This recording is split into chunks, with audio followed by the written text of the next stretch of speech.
admit all.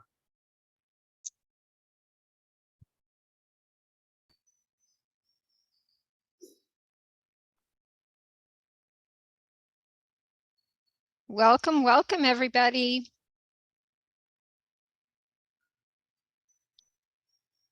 Thank you all for joining us.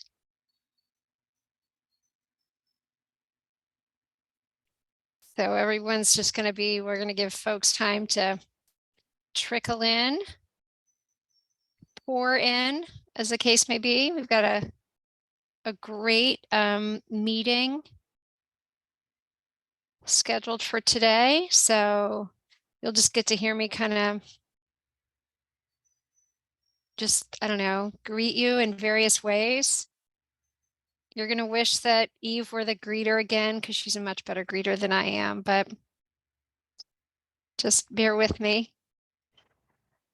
So my name's Ashley Craig. I'm a volunteer and a steering committee member with the Beyond Plastics virtual group. And like all of you all, an avid anti-plastics, especially anti-plastic single-use advocate. And we're so happy to be here today and so very grateful to have this fantastic event.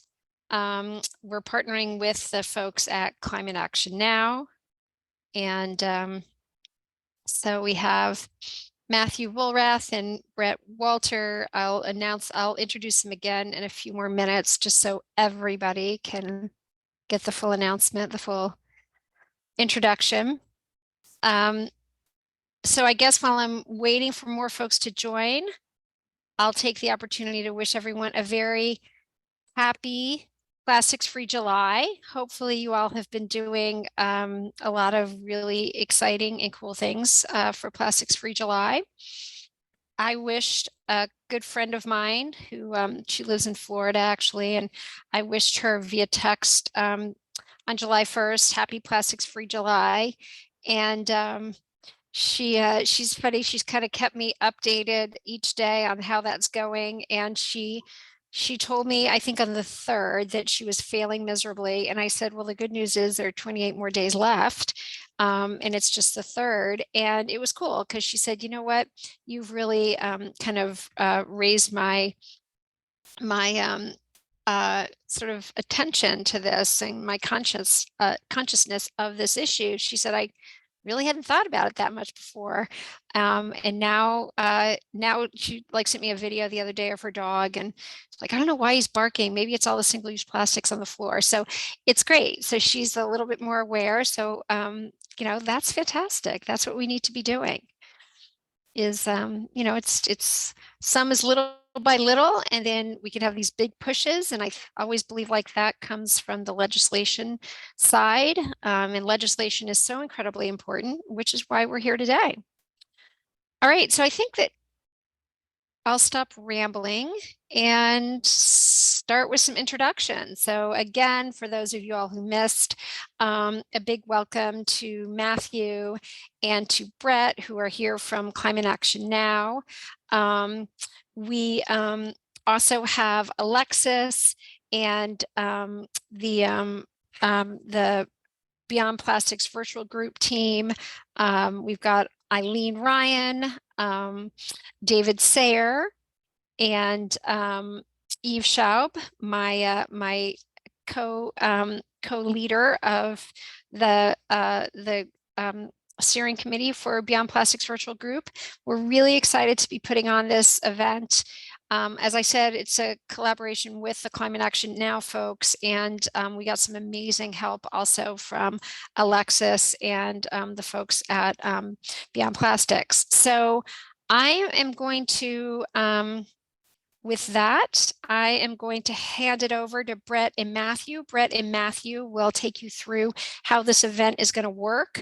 The good news, bad news is, whereas with other events, maybe you got to kind of sit back, relax, just kind of watch.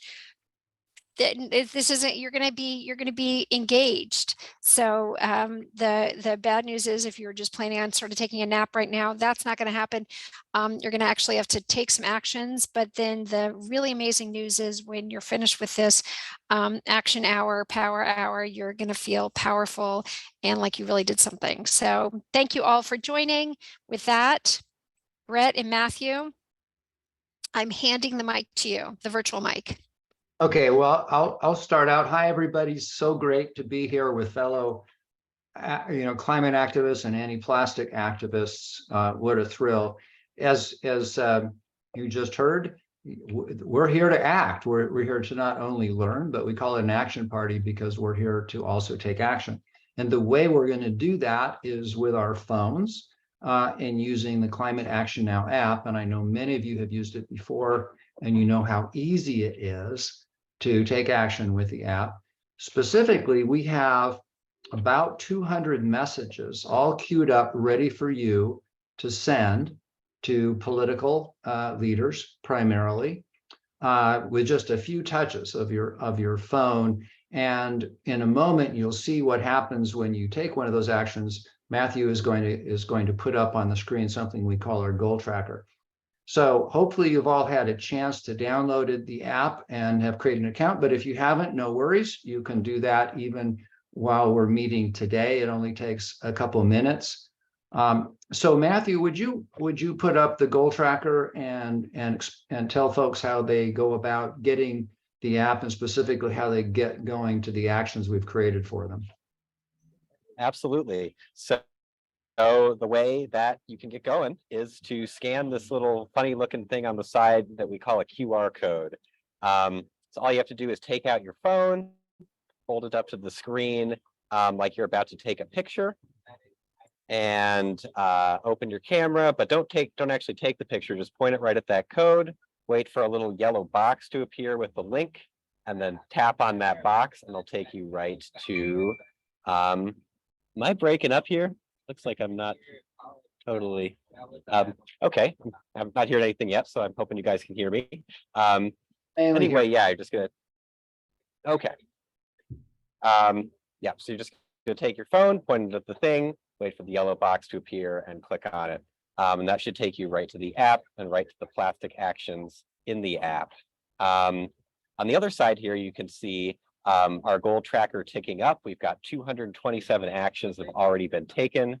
And we're just gonna try to keep that number going up all party here until we get to 500. And hopefully we'll blow right past that and do a couple of other stretch goals, get maybe to 800 or 1,000 by the end of the meeting today. So I'll just leave this up here for a couple more seconds, give everybody a chance to scan this code. And then when I take it down in a moment, I'm actually going to change my video background to this same screen that you're looking at right now. And you'll be able to scan the code and see the goal tick up right from your Zoom panel, hopefully. All right. And while you do that, I'll just add one more thing, which is the messages. These are primarily, we're calling actions, are really messages that you'll be sending to political leaders. The messages say pretty much the same thing. You can, of course, take time to read them, but it's not like there's a different message for a different group of set of paragraphs for each message. Pretty much the same message being sent. It was written by the folks at Beyond Plastics, and it's been created by them and approved by us. So it's all kind of science-based, factual information that we want to share with our political leaders. And so with that, I think, Ashley, back to you. Sorry, just unmuting myself there. Thank you so much. And hopefully everybody was able to get their app down on their phone. It's actually pretty easy. And like I said, it's pretty darn gratifying. So the next speaker that we have is Vanessa Bautista, who is a field director for field representative for State Senator Lina Gonzalez in California. I'm very proud to call her my state senator. I'm in Long Beach, California, and Senator Gonzalez is, I think, the leader on environmental causes in California. And we invited Vanessa here to talk to you because just in case anybody was thinking, well, what's the point of these actions? Does it really matter? What if I do this? Does it matter if I do this? So Vanessa, what do you say? You're right there in the hot seat. Does this matter? Yes, of course. Yeah, thank you so much, Ashley, and thank you so much for putting this on. Yes, I actually, like Ashley mentioned, I am a field representative for State Senator Lina Gonzalez. So, if someone does have a major concern, we do take that into consideration, and the senator does review every comment, and especially if it has to do with the particular bill that she's about to either vote on or introduce. That's something that she does definitely look at, and us as an office as well. We gather all that information. Obviously, suggestions, concerns, anything is always welcome at any given time. It could be whether you plan on attending an event that you plan on seeing the office or the senator there. If you plan on sending an email, that works as well. We receive it and we take note of it. If you do a phone call, I'm on the other side of the phone. So definitely I do hear the concerns. I myself have even prior to this job have called my local representative, and it's, it does make a difference. It does make a difference. The senator does, or member, it could be anyone, it could be at any given state level. So it could be your local mayor, your local council member, your local state senator, assembly, or even at the federal level. And they do help. They do take interest in what the constituents have to say. And it means a lot to the member and to the office that their constituency, the people who vote them to represent them is actually listening to what they want and what priorities is best for the district and for, in this case, the environment, as we can all agree. So definitely I encourage you to all amplify your voices, call your senators, call your representatives in any which way or form, because they do listen. I do listen, and we do take note of it, and it has a huge impact. I know the senator always asks for us to check in and to even do follow-ups. So that's something that our office likes to do. I'm sure other offices follow the same footsteps, is we do follow-ups. So if you have a major concern, we are open to obviously even scheduling meetings, meeting with you, providing you information, and making sure that you are heard and that our member who's representing you has that information and is listening to, the thoughts, concerns, and even ideas, even legislative ideas. That's something else that we also take into consideration is we have in our office, much like in other offices, we have a legislative request form.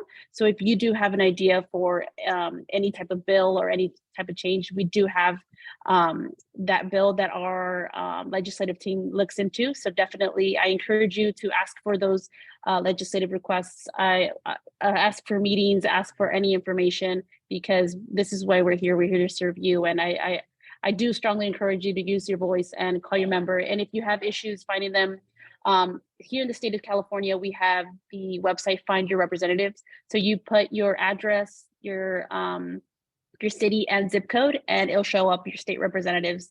But you can also do that at the federal level.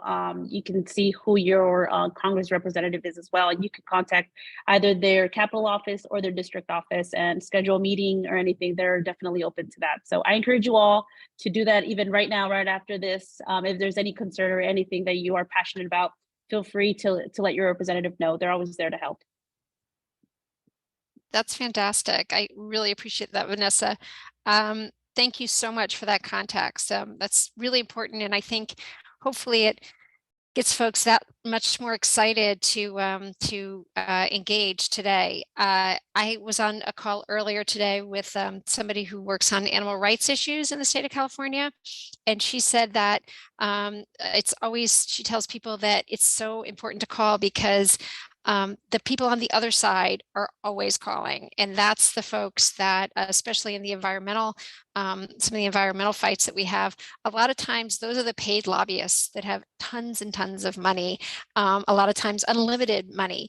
And so that's, we wonder, why did this legislation get passed? Well, it got passed because there are lots of corporate interests that have that, that wanted it to go a certain way. So thank you so much, Vanessa. I really appreciate everything that you do, everything that Senator Gonzalez does, and really appreciate you taking your time to join us today. So you're welcome to stick around. If you have other things to go do, I appreciate that too.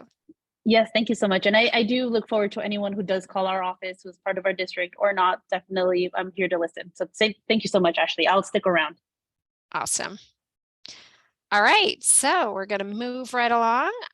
Next, it's my great pleasure to introduce Josephine, who's with the Josephine Gingrich, who's with the Climate Reality Project. We're so happy to have you here today. We took a lot of time and thought in planning this event because we wanted to help people understand why it's important to do this work.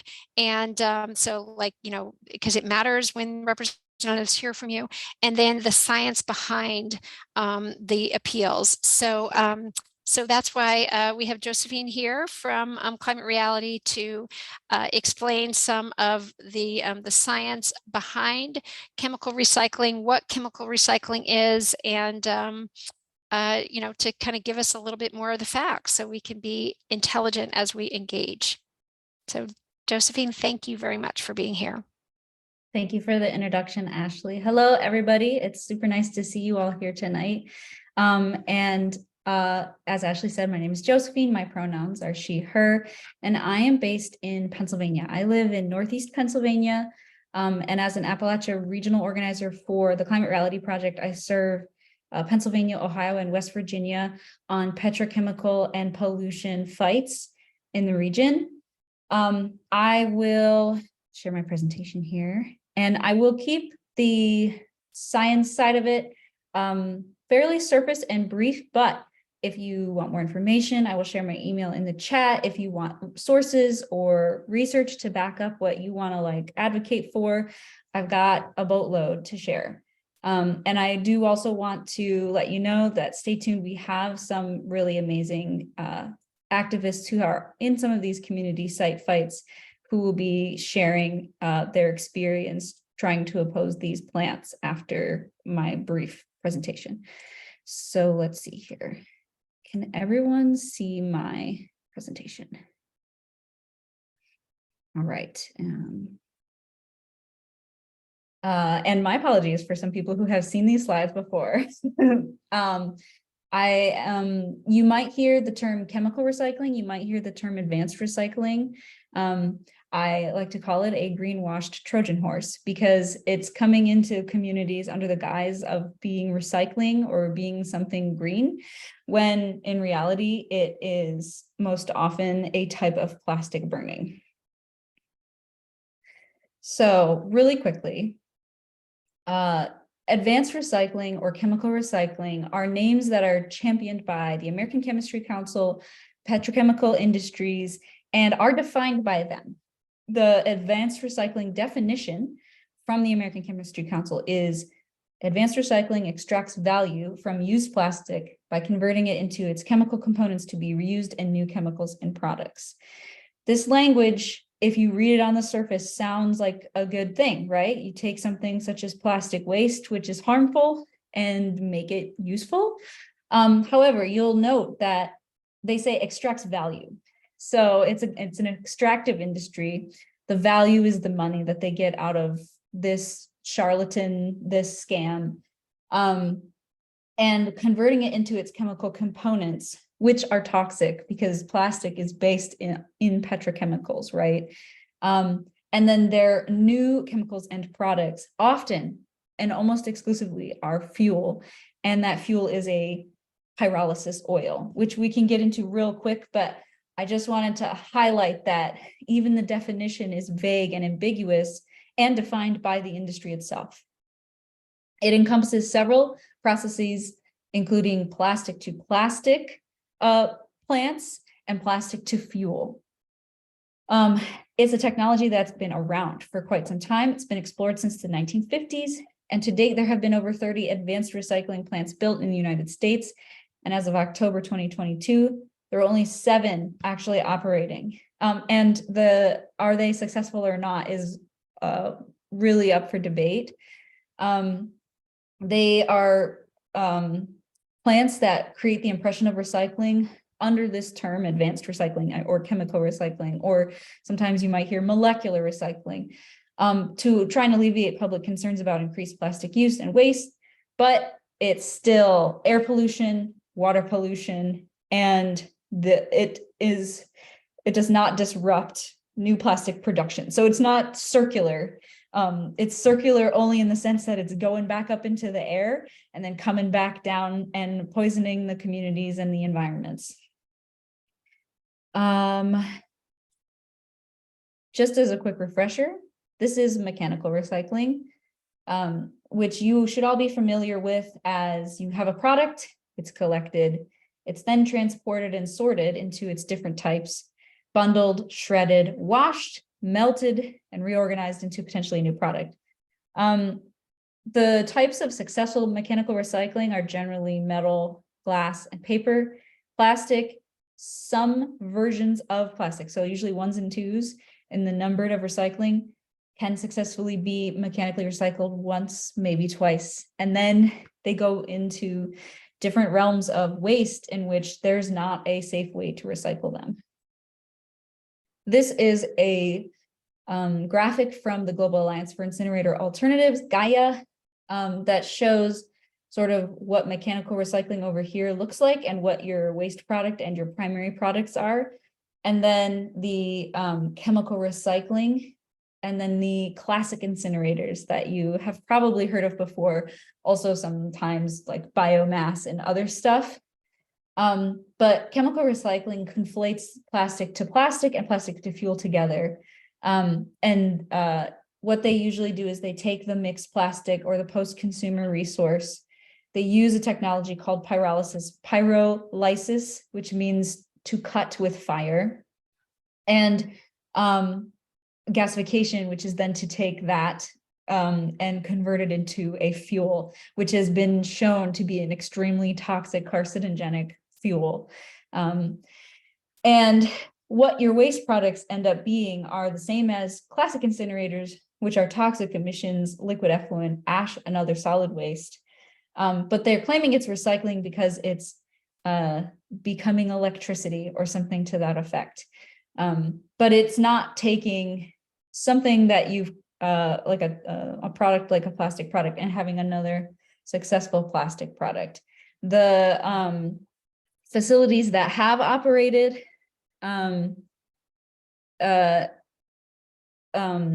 so as of 2020, so my apologies, that this statistic is somewhat old because it's 3 years old at this point.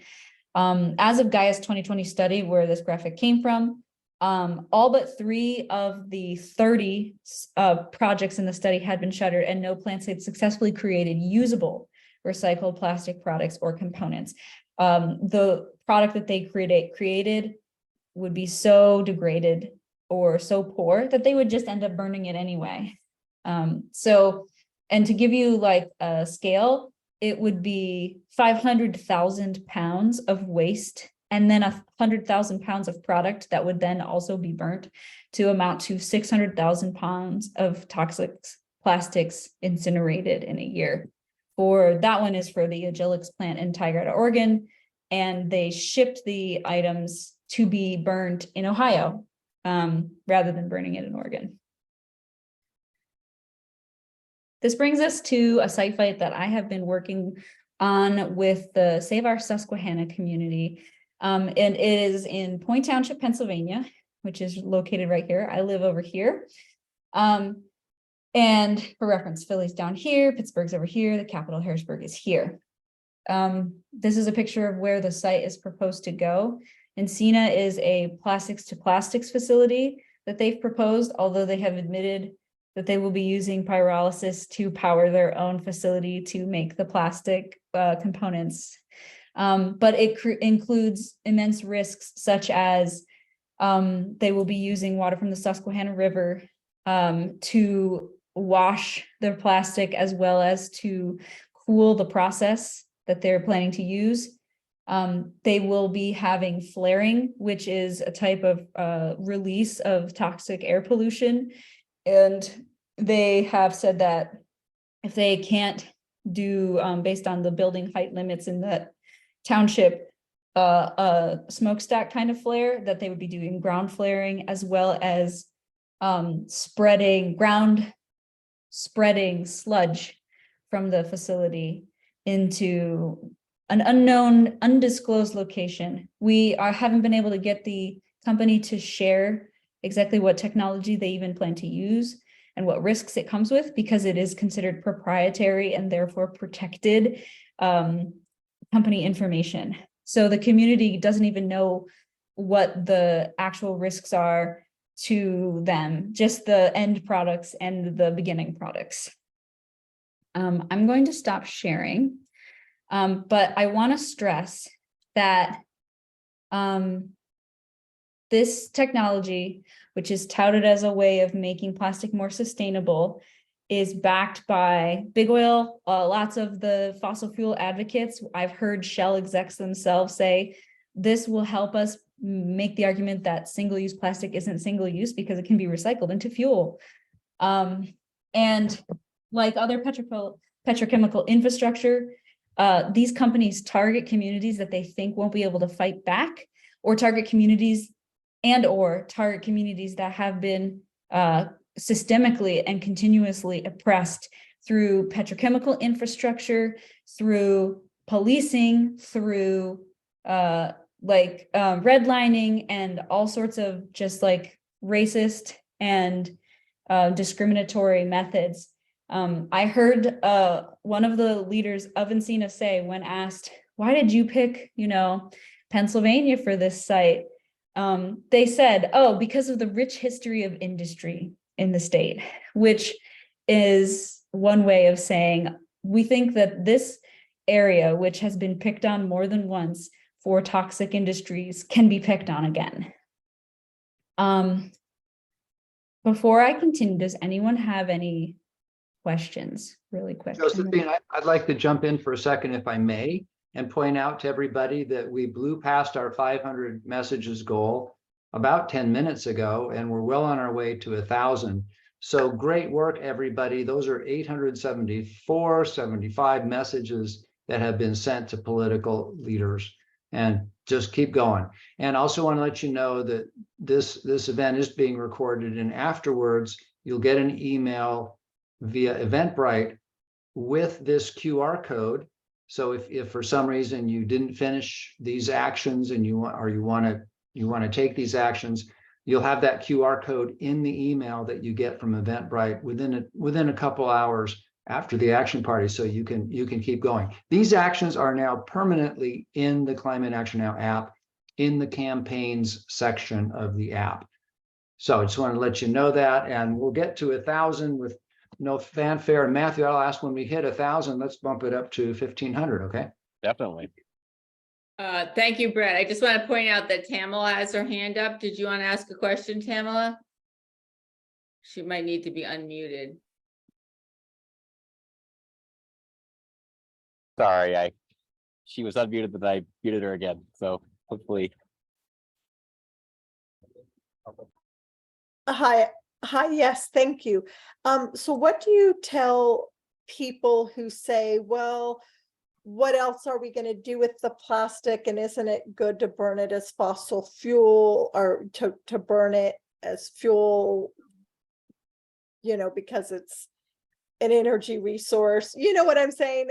They're coming at it from, well, we've got to do something with it, like kind of thing. So what is your response to that? This is a really good question, and it is difficult to answer as a blanket statement, and it sometimes needs to be approached more case by case. But as a whole, we first have to extremely reduce the plastic that we use and produce. A lot of the issue is that this technology is purporting itself to create new materials to make virgin plastic, or to like new chemicals, and then have them shipped to other plants to create additional single-use plastic. But there is research that shows, you know, that an incinerator is so much more toxic than a landfill even, which there's a lot of issues with landfills and a huge problem. And we don't want to just have landfills of plastic forever and ever and ever and ever across the world. But as far as like burning it, it doesn't actually go away. It just becomes something toxic and creates cancer hotspots, and poisons rivers, and causes so many more issues, because it's harder to keep track of than even just landfilling plastic. Obviously, we should be doing the mechanical recycling that we can, but we have to acknowledge that plastic as a product is not safe, sustainable, or recyclable. It is toxic from its creation to its death. Yeah, I have to interrupt you, just Josephine. You're talking to an expert. Tamala is in Pennsylvania and she runs a group called Move Past Plastic. So she's really familiar with all the issues, and the two of you should actually connect at some point. Tamala and I are good friends, and we Okay. together. But I wanted to, you know, answer her question for the audience as well. Okay, good. I'm sorry. Yeah. All right. So I see Dana has her hand up. Dana Ripper. Thanks, Eileen, but I think Annette was first, so I'm gonna let Annette go first. Annette. Yeah, I was just wondering, are any of the chemical recycling using like microbiota to like digest the material, or is it all just being burned? Because I thought the advanced recycling was like microbes. So I don't know if advanced recycling puts that under their wheelhouse and their realm, because yes, there's some really interesting research on potentially like fungi that could digest plastic into harmless components. When we're talking about the sites that we're fighting, it is exclusively pyrolysis, gasification, solvolysis, methanolysis, and a couple of other toxic chemicals, substances, that it's like really interesting that they would bundle them all together under something that's advanced recycling or chemical recycling, when the processes and the risks can be different. I have not actually seen, and would be really interested and curious to hear about like a fungi or algae or other biocontrol for plastic at scale.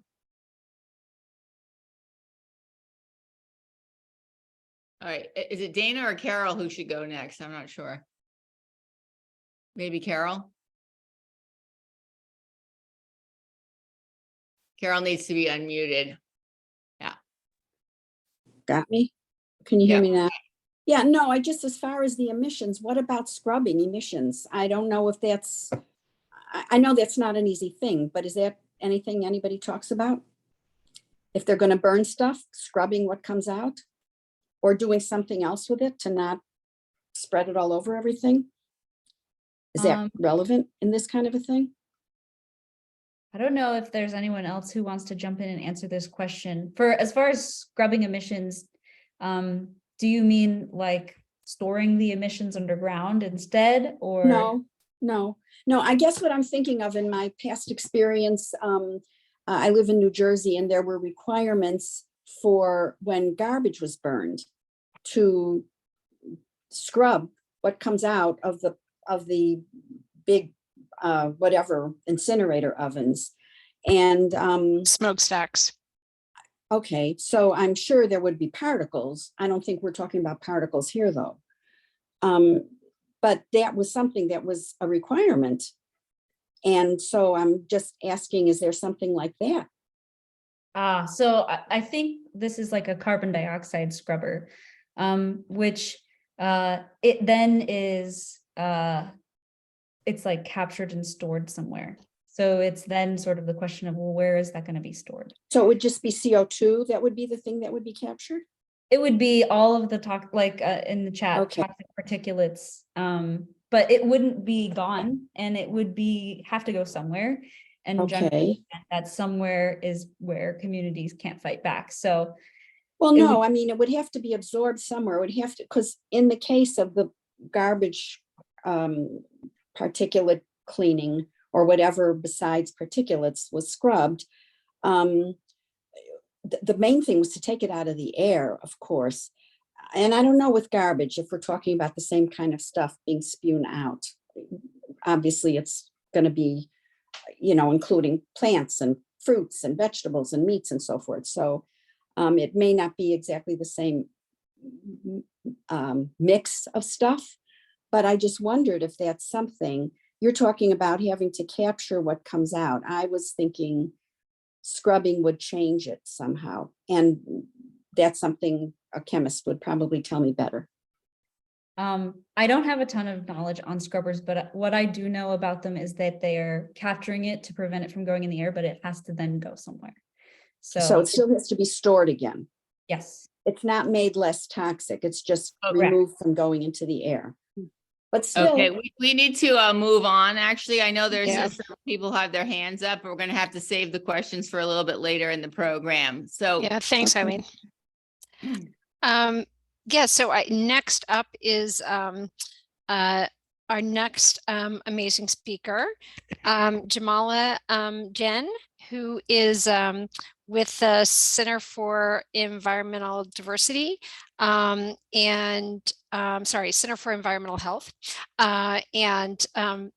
So Jamala is here to follow on to all the comments that we just had from Josephine, and to kind of lean in as another subject matter expert to provide us with some more context as to why chemical recycling is so problematic. So I'm going to hand it off to Jamala. Thank you. And Thank you. I also would like to share my screen here. Okay. So I am the policy director over at Center for Environmental Health, and I'm going to kind of talk to the chemical recycling, advanced recycling, molecular recycling, whatever you want to call it, issue from more of a policy standpoint, but it will kind of reiterate, as was said, a lot of the points that Josephine made, just because they do also need reiterating. So let me go to the first slide. So, as Josephine said, chemical or molecular advanced recycling are all different names for the same scheme. And, this scheme is sometimes billed as plastic to plastic and sometimes billed as plastic to fuel. Now, when we, talk about these things from a policy standpoint, all of this is gonna either be covered under what is called the Resource Conservation and Recovery Act, and these are federal laws that I'm pointing to now. The Resource Conservation and Recovery Act, which is the one of the main acts that manages solid waste management in the United States, as well as the Emergency Planning and Community Right to Know Act, and also the Toxic Substances Control Act. So when we think about some of the new fuels in particular that are created by gasification pyrolysis facilities, a lot of these fuels are extremely toxic, as Josephine has said earlier, and from the perspective of the law, that makes them somewhat legally questionable. And I will get into the details of that a little bit later in the presentation. But what I want to emphasize here is that not only is this technology scientifically dubious and unproven, as has already been said, but it's also legally questionable from the standpoint of almost all of the bedrock environmental laws that we have in place today. So I think a good way to think about chemical recycling, advanced recycling, molecular recycling is it's really the plastic analog to carbon capture, utilization, and storage.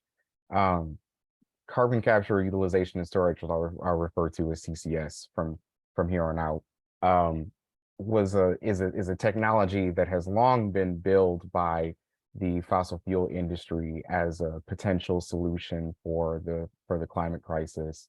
It involves, capturing carbon emissions or emissions of other greenhouse gases from the air, and then potentially utilizing them in the manufacture of plastics and cement, and basically sequestering the carbon in new manufactured materials. Now, just like chemical recycling, advanced recycling, these are both false solutions that are ultimately just being promoted by the fossil fuel giants to keep sucking death out of the ground. But the problem is, industry was able to succeed thus far in getting carbon capture, sequestration, storage initiatives funded through the Inflation Reduction Act, the Infrastructure Investment and Jobs Act, the large pieces of flagship legislation that has been passed by the Biden administration to address the climate crisis. And we face now a very real threat of the petrochemical industry also managing to bake in these so-called advanced recycling mechanisms into other flagship environmental laws that will be passed in coming years, and budget packages and stuff like that. Most of these toxic technologies are getting approved as tack-ons to other things that we like, that are good for the climate and are good for addressing the plastic pollution crisis. So in the case of chemical recycling, one is following this logic of incinerating plastic to make new fuels or other useful chemicals or plastics, scientifically dubious at best. And I think another thing to really point out here is that it's very, very energy intensive. It requires a huge amount of energy, initial energy put into the system to break down plastic into its constituent molecules. So whenever the American Chemistry Council and the other lobbying representatives of the fossil fuel industry are touting the energy benefits of chemical recycling or kind of mutatis mutandis carbon capture and storage, it's always kind of a dubious argument that doesn't really have any real energy benefits, because you have to put in a huge amount of energy to make it happen in the first place. And as Josephine said, both of these processes result in toxic chemical releases from the facilities where they're being performed. So all of this ultimately amounts to industry excuses to keep extracting fossil fuels and making more plastics. And of course, just to expand, from the perspective of environmental justice policy, this issue of chemical recycling is a issue of environmental injustice. It's an issue that continues the racist legacy of incinerators.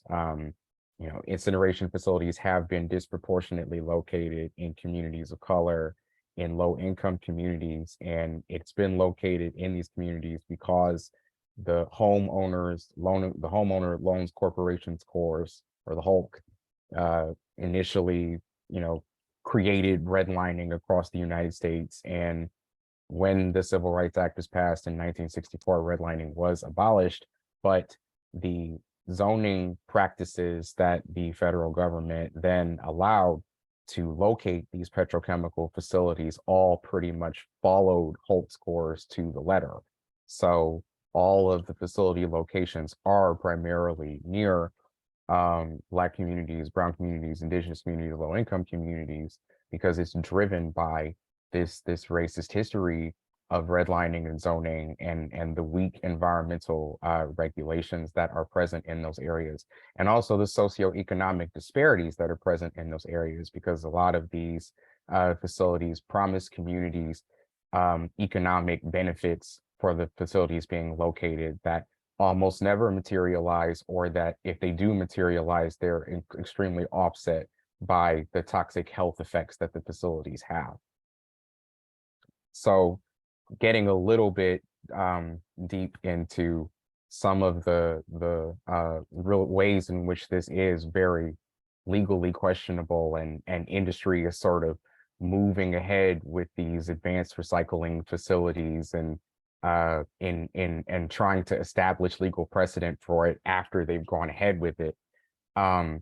There was specifically just a battle over Section 129 of the Clean Air Act, which requires EPA to adopt new source performance standards for toxic air emissions for municipal waste incinerators. So that's like a very fancy way of saying, if you are burning something, this section of the Clean Air Act requires EPA to develop air emission standards for the stuff you're burning and then enforce them on you. And the industry has tried to respond to that regulation by trying to convince EPA that pyrolysis and gasification, plastic burning that they're doing, is not in fact incineration. And the EPA administrator, as a result of a lot of pressure from some of the activists and organizers that you'll hear from today, EPA has recently said that pyrolysis and gasification, which are a type of chemical recycling, are in fact incineration. But this has been something of what we call a stopgap declaration, which means that more information is being collected by the agency, and this determination might change in the future.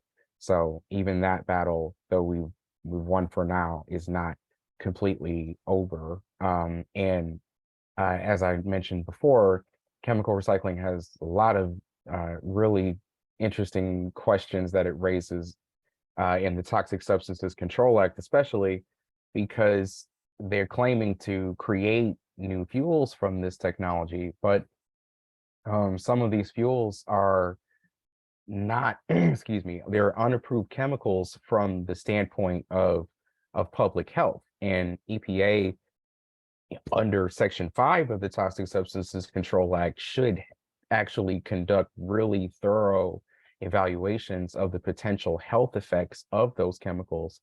But that is not what's happening. What's happening right now is industry is producing a lot of these toxic chemicals via these various methods of so-called chemical recycling, and then going to the agency and seeking approval for these toxic chemicals that they've already made.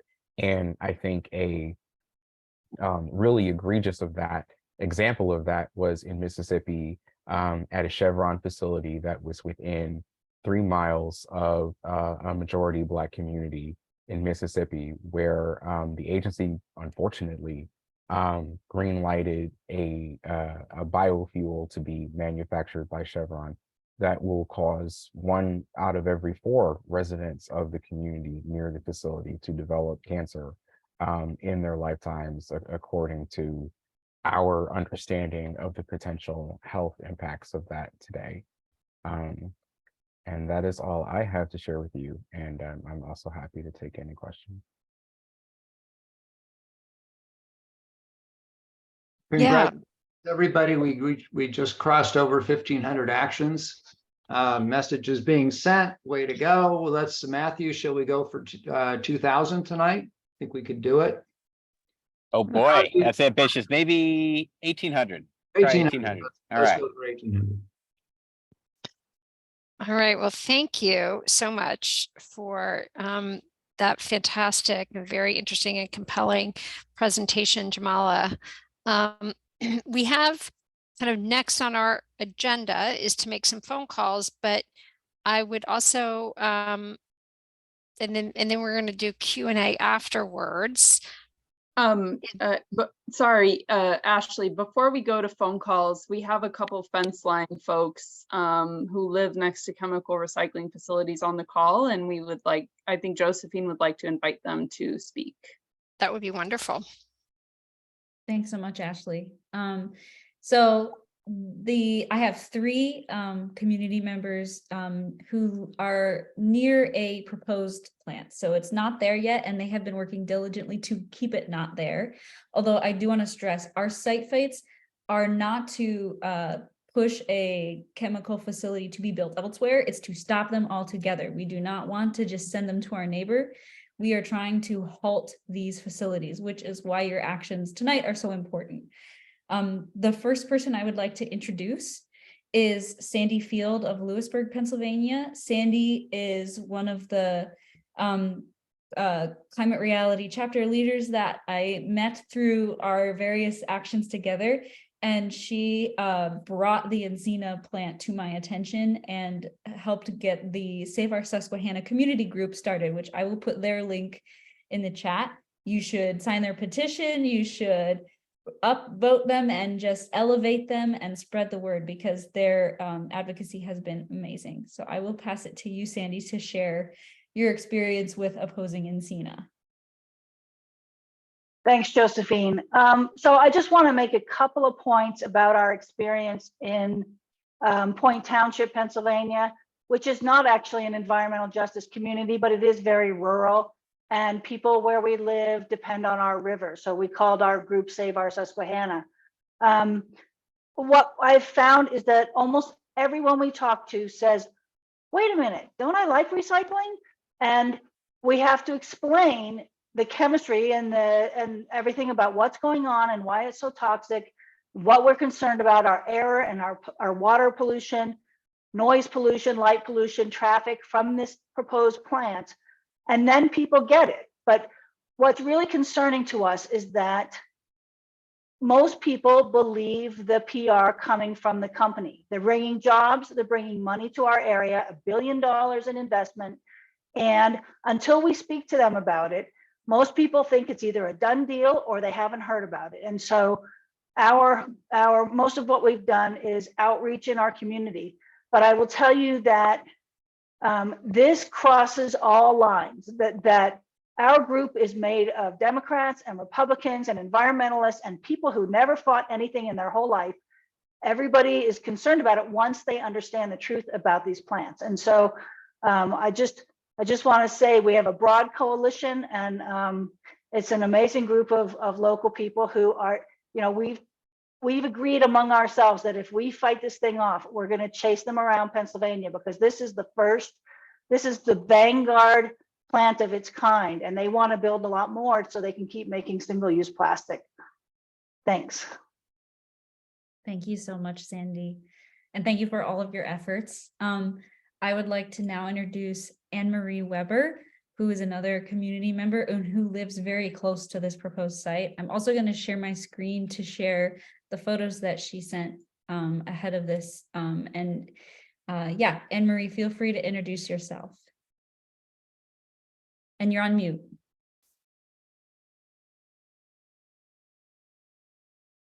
Anne-Marie, you're on mute. Okay, so everything I said, no one heard. I live on Dogwood Lane, which is about a half mile from the proposed Encina facility.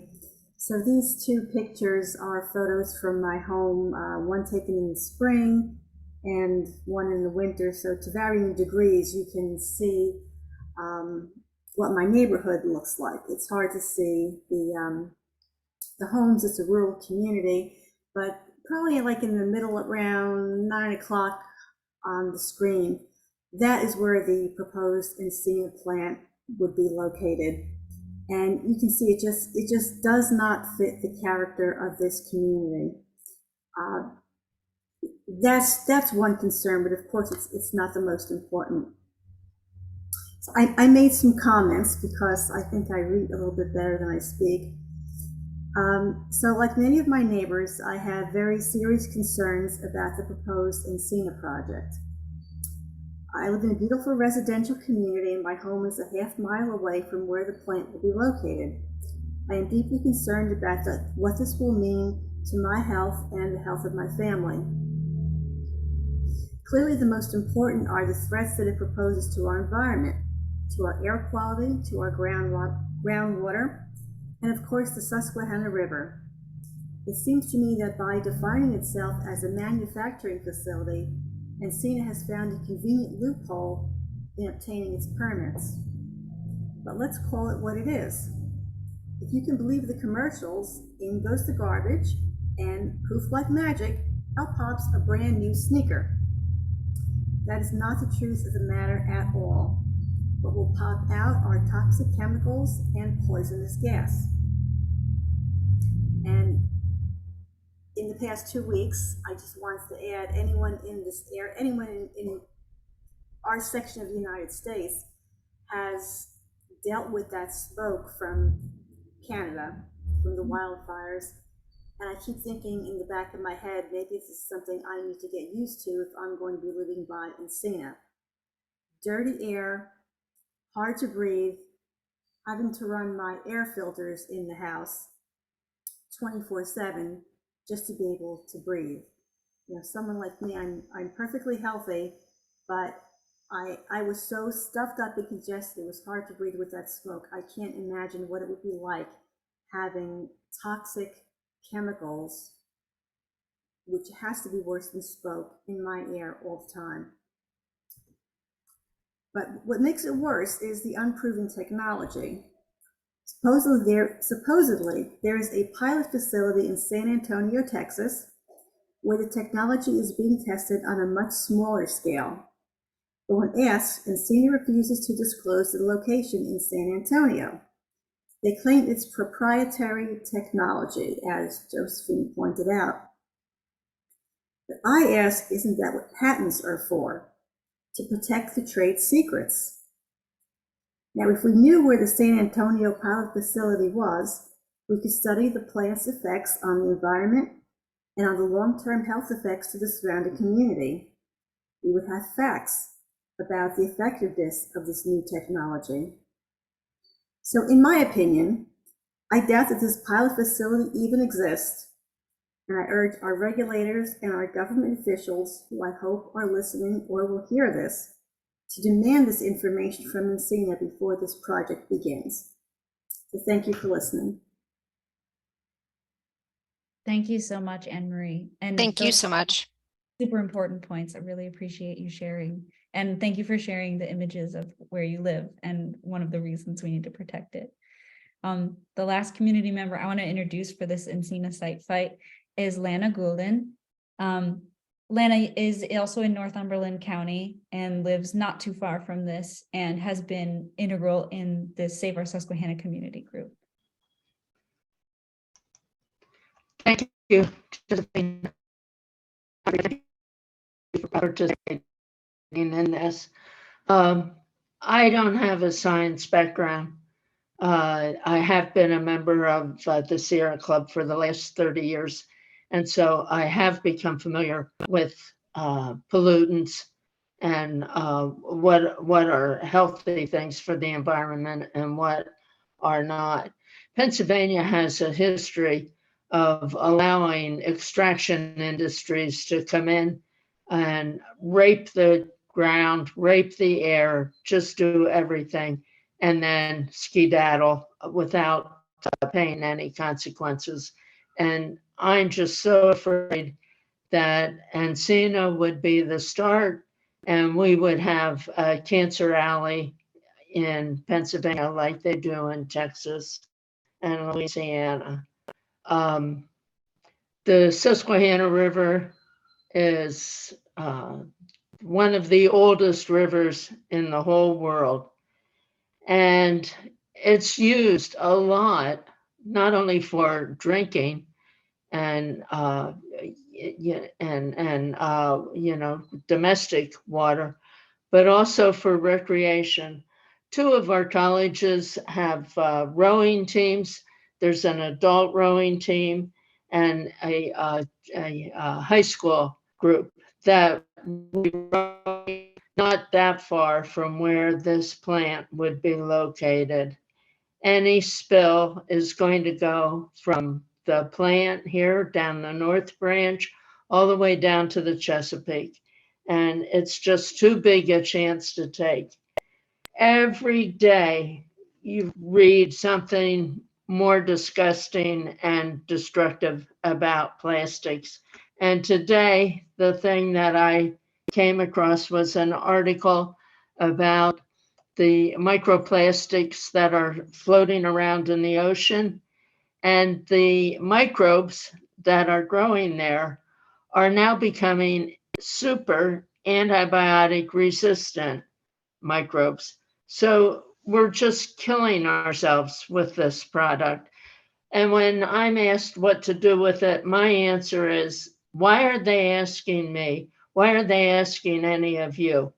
We are not the ones that asked for this problem. So go to the source, go to the people who created the problem and have them come up with a true solution to get rid of this plastic problem. That's the way I feel about this. Thank you so much. Thank you. I appreciate all three of you so much for coming and sharing your experience fighting this. And I hope that everyone here can continue to support community site fights like this and support folks who are fighting these sites across the world. Yeah, thank you so much. This has been fantastic and so frustrating that these things are happening in communities all across the US. And it's great to have the personal connection to motivate folks to want to take the actions. So what we had next on our agenda was some phone calls. Does that still, I just want to make kind of I don't know if we need to make any kind of an adjustment given our timing, or I guess folks can stay on if they're able to still stay on. And yeah, if anybody wants to stay on, if anybody has time, we have some phone calls at the end of the action list. I don't know, do you guys also have a slide? Last time we had a slide with the phone number and the script to put up. Otherwise, we can just all swipe to the very end of our carousels, and there should be 3 or 4 actions. They start with the word call, very easy. You can just call the EPA, your reps and other folks right from the app.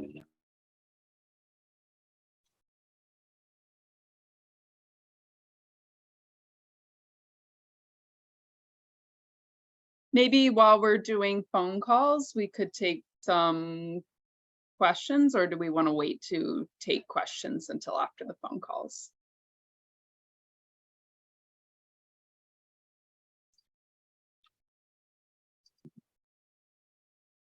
I'd say take the questions now. What do you think, Ashley? Yeah, I think we can go ahead and take the questions now.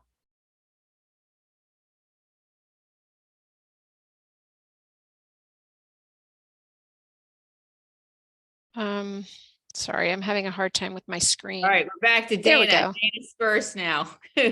Yes. Eileen, if you can do the questions for just a sec, I just need to step away for 1 minute. Yeah, sure. All right, Dana, go ahead. Thanks, Eileen. This is for probably Josephine and Jamala. Pardon me. So my lovely state of Missouri, amongst I think 20 or so others, has passed pro chemical recycling bills in our state legislatures. Ours literally says an advanced recycling permit doesn't need solid waste permits, amongst other things. I mean, just like straight up says it. My question, I guess, is like, given some of the, failures that Josephine, I think you pointed to specifically, like, I guess, are we at a good time to fight this? Because like they're not super successful, but obviously given the situation there in PA with the Susquehanna, like there are some being funded. But it seems like there's been a bunch of like preemptive laws passed so that in the future, when they have the funding or to to go ahead with some of these facilities. Sorry, this is not well articulated, but like how much danger is there of like these popping up everywhere?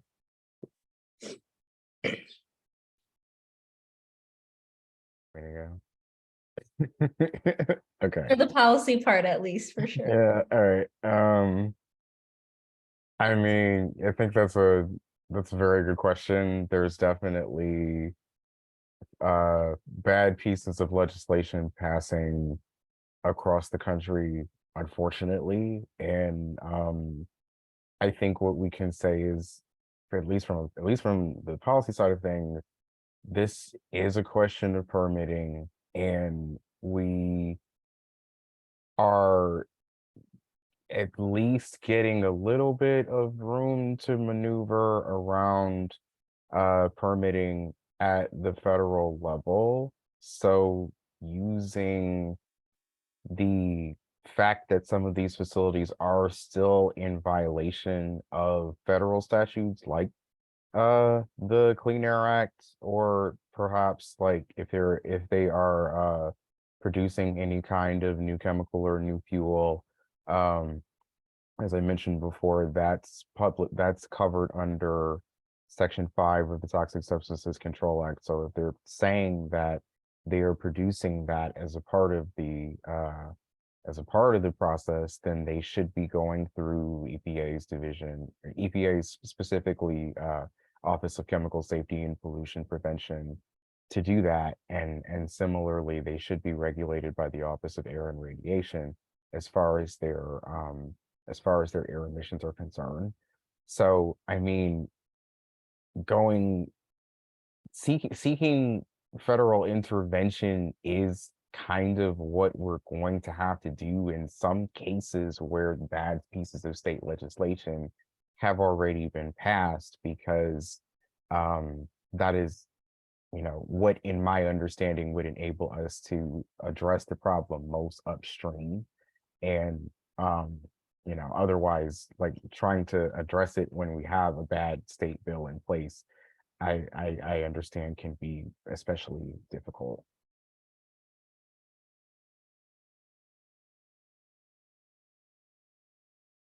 Thanks, Josephine. Did you also want to respond to that, or? Just really quick, because Jamala pretty much covered it. Yeah. The one thing I want to share about the federal piece is that it was very clear in that, yes, we're not going to exempt pyrolysis and gasification, which are two specific types in this umbrella of chemical recycling, and it leaves the door open for the companies to argue, oh, well, it's not that exactly, it's this other made up thing that we're doing, or it isn't made up, but it's another toxic method that's just using solvolysis or methanolysis, etc. So like, for example, with the Encina site fight, it's like they started out saying pyrolysis and have sort of changed their tune as far as what is the technology that they're using, they're proposing to use at this site. And Pennsylvania is one of the states that has a preemptive exemption. So we're not sure if they're protected in that way. And that is one of the reasons the American Chemistry Council and additional lobbyists are trying to put all of these preemptive bills. And to your specific, like, should we do this fight now? Absolutely. I mean, that's why I've jumped in as soon as I learned about what this technology is. Okay, I see Jessica Rolfe has a question. Jessica, you want to go ahead?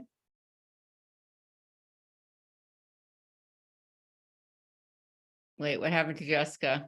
She may not be able to unmute. Are Brett and Matt still on the call? Yes, I'm looking for the button to ask her to. I think looks she's like okay. Yep, looks like she's unmuted. Okay, good. Yeah, I just wanted to add, I put it in the chat. Hi, everyone. I'm Jessica from Gaia, the Global Alliance for Incinerator Alternatives. And just to say that the situation where we're in this sort of regulatory blurry space, two things. One is that this is going to mean, unfortunately, as it always does, more work for the people on the ground, right? Like we have to be vigilant about permitting and violations. Like those are going to be two really big places where we can continue to knock back at industry, because they're going to run around thinking that they can do things because states have laws, and they're going to pretend and that they don't have to follow the Clean Air Act. But the federal preeminence of that law means that they still have to comply with the Clean Air Act. And so keeping better track of that, I think it's going to mean a lot more actual capacity building on the ground and teaching and training of people so that everyone is able to do this, community activism. It's going to be, that's how it's going to have to be. And another thing to the point that Josephine was making about the changing of technologies and the bait and switch that they always do. Another thing industry is really investing in right now is making their plans modular. So like for the Encina plant, for example, in Point Township, the original proposal is just for a plastic sorting or storage and sorting facility, right? Because that seems innocuous. It's also not innocuous, right? Like it's plastic, it's dangerous, it has toxics and chemicals. And then once they get that set, then they will add on a second component to it, which is going to be the pyrolysis or gasification.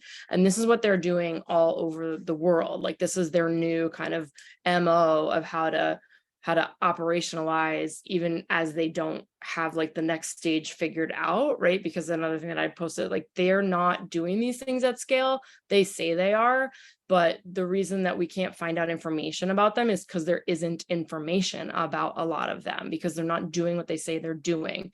They're doing these things that's at pilot scale, at laboratory scale, maybe a very, very small commercial scale, like with 20% maximum returns on what they're doing. So they're just lying. I mean, they're just straight up lying, but they're getting funding for it, public and private. So we have to stay on top of all of that. I mean, it's really just, as Josephine said, it's just greenwashing, like top to bottom. It's like pulling the wool over everybody's eyes to get as much money as they can do. And for anyone who, Jessica at no-burn.org, if anybody would like to get in touch, I'll put my name in the, my email in the chat as well. But there's a huge, this is a huge issue that we are in a unique position right now where we really, I think we can kind of, knock at the knees a little bit of industry, because there's this regulatory uncertainty, and which makes investors uncomfortable and nervous about putting in money. And Jamala can talk way more about that financial part. If anyone is interested, reach out to her.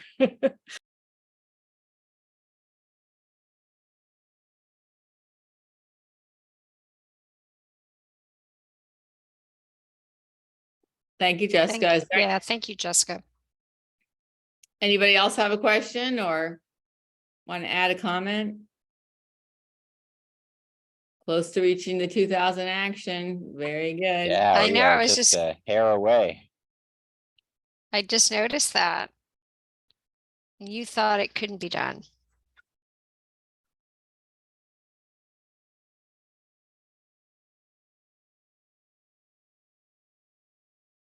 All right, so I'd say that I think that we made calls while we were hosting the Q&A. Is there anybody else with questions or anything? Let me check the chat. Yeah, and my apologies if any of your questions in the chat got lost as it still continued. So if your question got missed, feel free to copy and paste it back in the chat. I don't have an engine running in the background, but I do have a yappy dog. I'm sorry.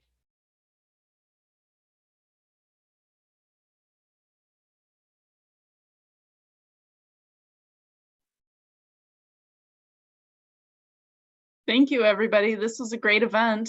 Thanks especially to our speakers. Yeah, thank you, everybody, for coming and for taking action with the app. Again, the actions are in the app now permanently, and you'll be getting an email later this evening, probably with the QR code if you want to go back into the app to take those actions. And if anybody just downloaded the app today, there's a whole, there's thousands more actions on all manner of climate and environmental topics that are in there, adding new ones every day. We have a new campaign each week. So if you just got the app, feel free to come back anytime. We have a lot of folks who sort of just do it every morning while they're making their coffee or that kind of thing. Great way to make sure you're doing something every day about this really important problem. And if I could, if Alexis and Eileen and Beyond Plastic, if I could just put in a pitch for our next action party, would that be okay? Absolutely. Thank you, Ashley. This is next week. We have an expert panel with policy experts from the NRDC, from the Environmental Working Group, from Earth Justice, to talk about and take action on the U.S. Farm Bill. And that may not be very exciting, but guess what? The U.S. Farm Bill is our next and last big opportunity to bring about climate change legislation at the federal level. So we're creating a record number of registrations right now, crowding about 400 folks. We can take up to 1,000.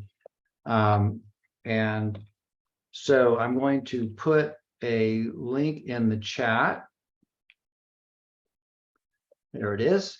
And that's the link to the Eventbrite where you can register for that. It's really, really, really important. This is a top priority for Climate Reality, for Climate Action Now, for a lot of environmental organizations now, to get the best possible climate-friendly provisions of the Farm Bill that we can get. And there is going to be a Farm Bill. It is going to get passed. It's going to, because it is bipartisan. And all we're doing now is arguing about different parts of that program and what are going to get funded. And so you're going to be, if you're there next week, you're going to be hearing from the people who know this bill cold. And we have a whole series of actions prepared in advance for you to take.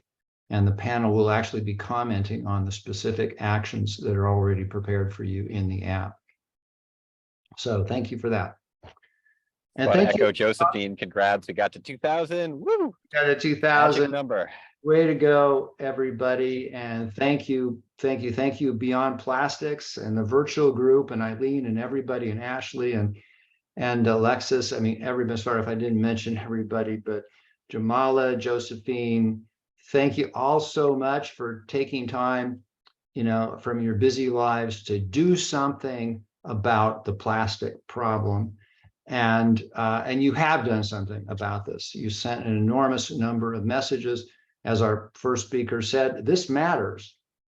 Public opinion is the only effective counterweight to the immense power of the fossil fuel industry. It's public opinion. That's the one thing they're afraid of, and that's why they spend so much time and money trying to shape it with misinformation and greenwashing like the kind we were talking about tonight. So we get asked, well, are my messages making a difference? Well, absolutely they are. And because your opinion is what they care about. And when what you can do with the app is, as many of you know, you can send exponentially more messages with the app than you would through, conventional forms of advocacy. So the app is your megaphone. Your opinion is your superpower, and the app is your megaphone. It's filled with thousands of actions, many hundreds on plastic, and as Matthew said, thousands on other issues related to climate and environmental justice. So please get in there and make it a habit, send 5 to 10 messages a day, and we can do this. We can absolutely make a difference. So thank you, everybody, for being here. And Beyond, Ashley, back to you. Any final comments? Just thank you. What a fantastic way to end almost. Tomorrow, I guess, is the last day of the first week of Plastic Free July. Hopefully, eventually, we'll have plastics free all year. We can get there. We used to not have all this single-use plastics in our life. We don't need to continue to have it. There may be some other folks on the call who still remember back in the day, like I do, when there were no plastic water bottles. Those didn't even exist. So when people say, oh, well, what would we do without plastic water bottles? We survived. And I don't know anybody that died of thirst. So yeah, it can be done. So thank you all so much. And Brett and Matthew, thank you very much. You're very welcome. All right, everybody. Good night, everybody. Bye. Bye.